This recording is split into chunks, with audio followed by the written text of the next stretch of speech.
Si l'on vous parle régulièrement de campagnes d'adoption de chiens ou de chats, sachez que des caméléons, lézards ou encore autres geckos peuvent aussi être victimes d'abandon ou de maîtres peu scrupuleux.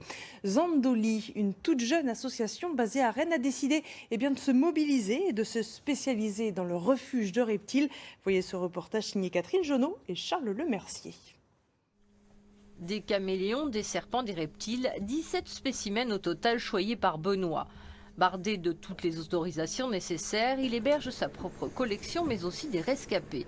Aucun animal venimeux au cœur de cette arche baptisée Zandoli, lézard en créole, une association dont le siège est, faute d'obtenir pour le moment un local, au domicile de ce passionné. Comme les chats, les chiens, ces animaux sont parfois abandonnés, puis la plupart du temps placés dans des parcs spécialisés. Le problème qu'il y a, c'est qu'ils récupèrent déjà beaucoup d'animaux avec les douanes, les saisies, ou tout simplement par les pompiers. Et une fois que l'animal est rentré, il ne peut pas être replacé dans une famille. Donc c'est un animal qui va finir sa vie là-bas.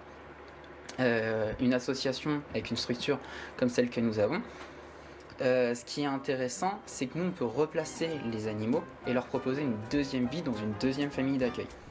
C'est un serpent python. Car parfois, l'histoire se termine bien.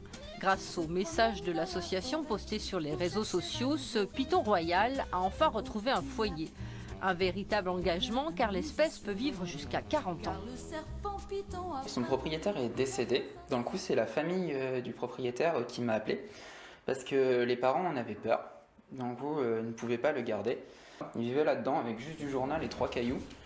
Donc j'en ai profité pour lui refaire un environnement plus adapté et comme ça il va pouvoir mieux s'épanouir dans son nouveau terrarium. Pour nourrir ce petit monde, l'association fonctionne avec des dons lors de la remise des animaux. Une cagnotte en ligne a été lancée. Le chat du refuge, lui, ne voit rien à redire à cette cohabitation atypique.